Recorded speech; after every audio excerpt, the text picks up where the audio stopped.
Speaker is a bit of a global leader in payments, global developments of strategic partnerships with investor portfolio companies. He is the Chief C-Level Development Officer, Business Development Officer for the PaySafe Group, an advisor for Shift Network and for Smart Valor. It is my distinct pleasure, with the title of his talk, Crossing the Chasm, Is It Happening in Payments Industry? Question mark. Ladies and gentlemen, would you please welcome on stage Daniel Kornitzer. 1, 2, 3.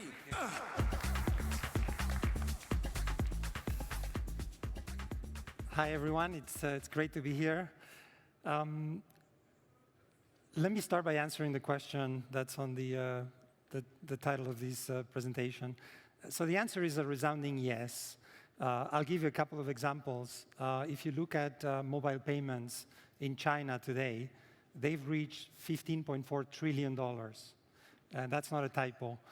And that includes, of course, payments at point of sale with Alipay and WeChat Pay, where people use QR codes. But it also includes traditional m-commerce, as well as P2P. To give you an example, in other industries like banking, the average banking customer does about 200 interactions with the bank every year, of which only 4 happen at the branch. The other 196 happen over technology.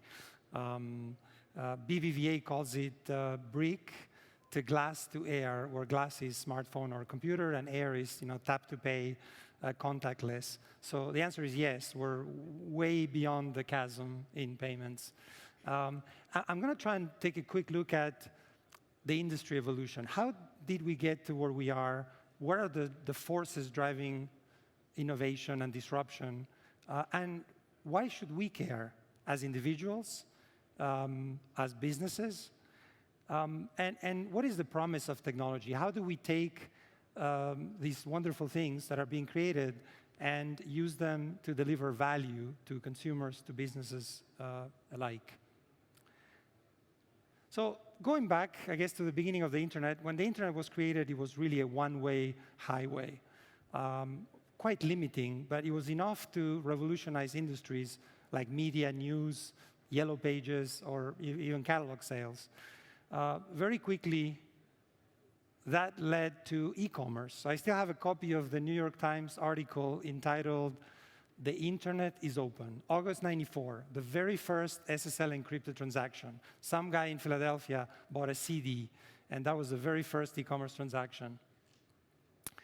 Then came Web 2.0, where the consumer went from being a spectator to becoming an actor. And that meant rating everything that could be rated, from hotels to doctors and teachers and repairmen, etc. TripAdvisor has something like 700 million reviews of 8 million venues. And of course, creating wikis and the social revolution with tools that enable anyone to become a creator of music or art, or publish a book, for that matter.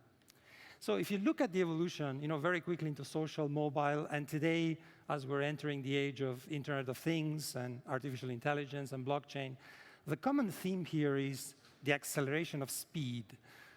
If we had a chart here that showed the time it took for each of the technologies to reach the 50 million first users. So if you look at phone, radio, TV, internet, Facebook, you'll see that the first one took 78 years. The last one maybe under 10 years.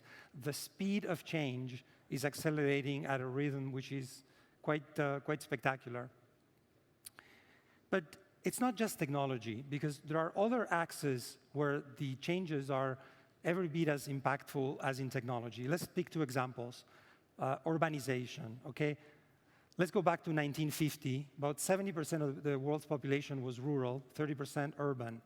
Now, fast forward to 2050, it's going to be the exact opposite.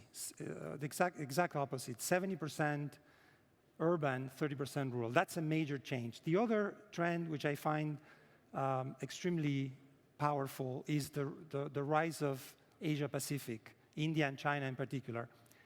The explosion of the Chinese market has been probably unparalleled in the world. If you look at their gross domestic product from 1960 to today, in constant dollars, it's grown 200-fold, 200 times, from 60 billion to $12 trillion. And China is also a petri dish for innovation. I mean, what they're doing in mobile, they have, just to pick an example, smart lockers, where the delivery person can put the stuff in the locker and turn it into a fridge if it's groceries, or turn it into a warming drawer if they're delivering a pizza and they want to keep it warm for the person to go pick it up. So there's a whole new world of change coming our way, not just on the technology front, but other demographics and trends that are changing our world. So I see three sources of innovation. On one side, technology, clearly. We're here talking about crypto and blockchain. Regulation, with things like GDPR and PSD2 in Europe, California Privacy Act, very powerful source for change.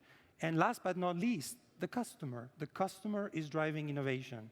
And that is something that is probably of a bigger impact than the other two. I see, for example, they say that people in my age group are more likely to divorce than to change banks. But I can tell you, my kids would change banks no problem. If the bank fails to deliver to their expectations, and let's not forget the bar keeps going up because our last experience becomes our next expectation, they're going to change banks, no problem. In the States, there is this company that's offering insurance called Lemonade, where you can, within 90 seconds, subscribe to an insurance, a policy, and you can also do a claim on your phone, 3 minutes. No phone calls, faxing of documents, going to the police, making a report, submitting paper. On your smartphone, 3 minutes, boom, honor-based, and you're done. So I think the concept is, I'm a technologist, I'm an engineer, I love technology, but it's never been technology for technology's sake. The key is, start with the customer and work your way back and apply technology as applicable. We're here talking about artificial intelligence, big data, machine learning, biometrics, Internet of Things, quantum computing, cloud services, and of course, blockchain and distributed ledger. It's no less than half a dozen major technologies, all impacting our world in very significant ways. For some of the younger people in the audience here, probably your children won't need a driver's license, probably my grandchildren. But think about it, right? The car is going to drive them, it's going to go park itself, and then when they're done, they're going to kind of whistle the car with their phone, and the car is going to unpark itself, can pick them up. It's a pretty mind-boggling change. So I guess, in the words of General Shinseki, if you don't like change, you're going to like irrelevance even less. That's really the message. And one of the areas where technology is bringing change is inclusion, right? There is 2 billion people in the world that lack access to banking and financial services, not just in sub-Saharan Africa, but in the States. It's between 50 and 60 million people that are either unbanked or underbanked. AI, some people refer it as the new electricity. Much in the same way electricity changed every single industry on Earth, AI is in the process of doing the same. And if you couple it with what I call the age of the customer, you've got the recipe for tremendous change. So Professor Ang in Stanford says that a brick-and-mortar company with a website is not an internet company. And similarly, an internet company with a neural network is not an AI company. There is something fundamental about being an AI company and taking advantage, organizing your company to take advantage of that new wave of technology. I call it the promise of technology. And the key is to translate all these buzzwords into something that's meaningful and drives a very concrete benefit.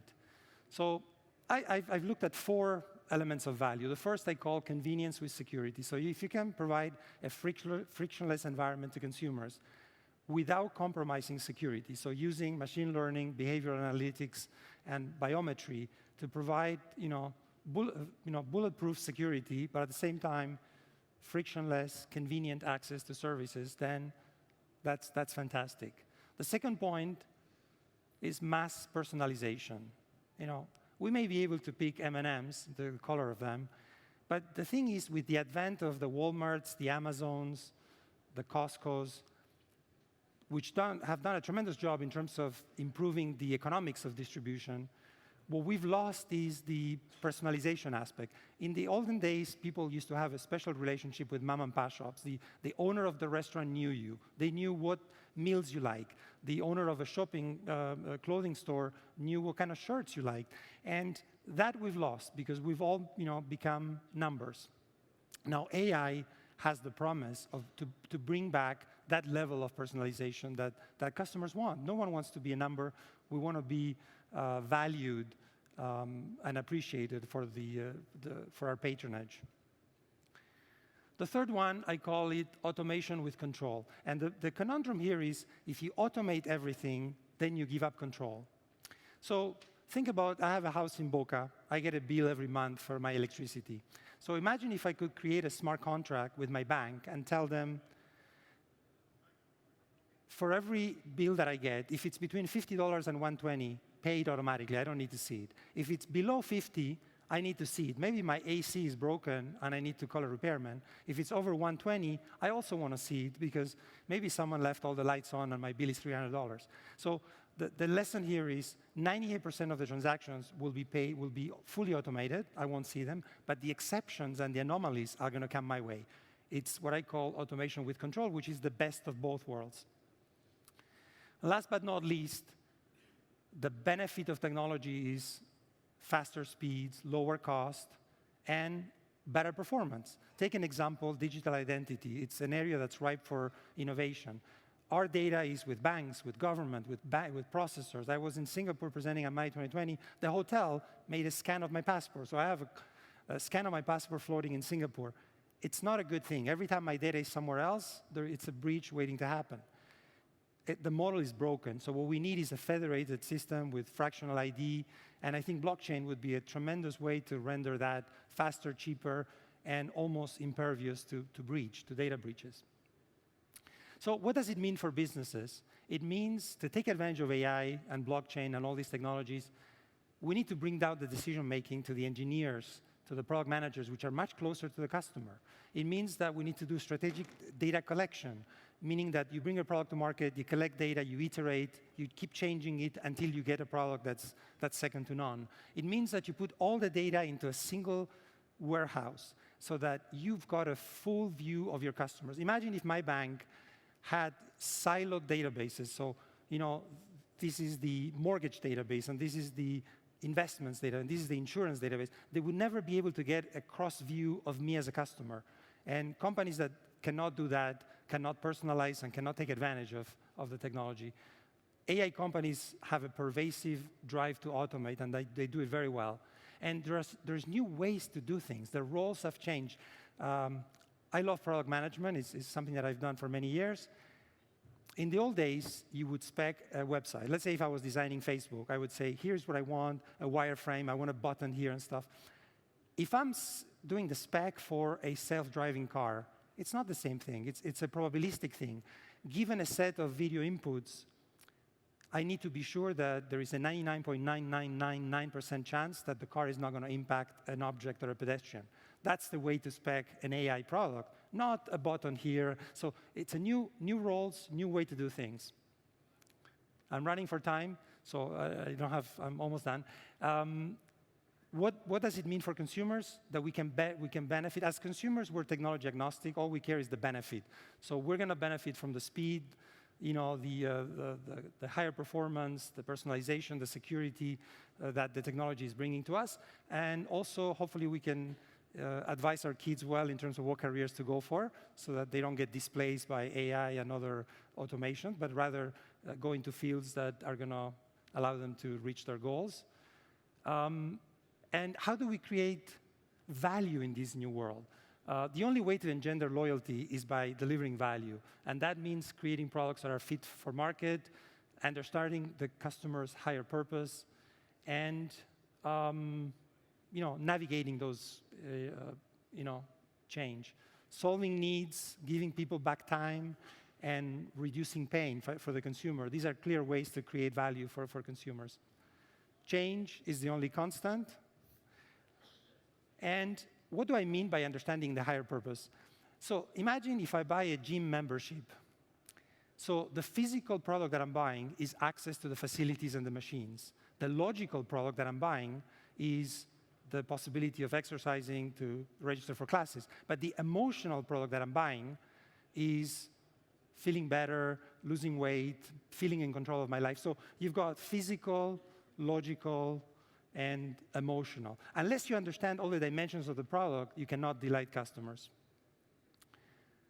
And iteration. I mean, the only way to design good products is to go back to customers, get their feedback, and keep iterating. We do that in our mobile shopping application.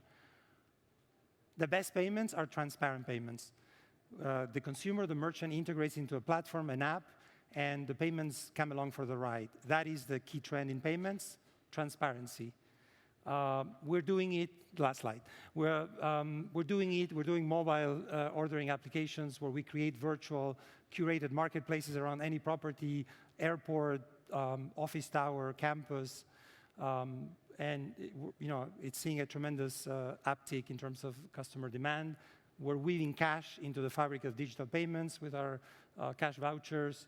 We're allowing people to do credit at the store or online. And last but not least, we're integrating payments into all kinds of platforms. Sorry, guys, I know it's a bit rushed, but thank you for your time. It was a pleasure. Well done.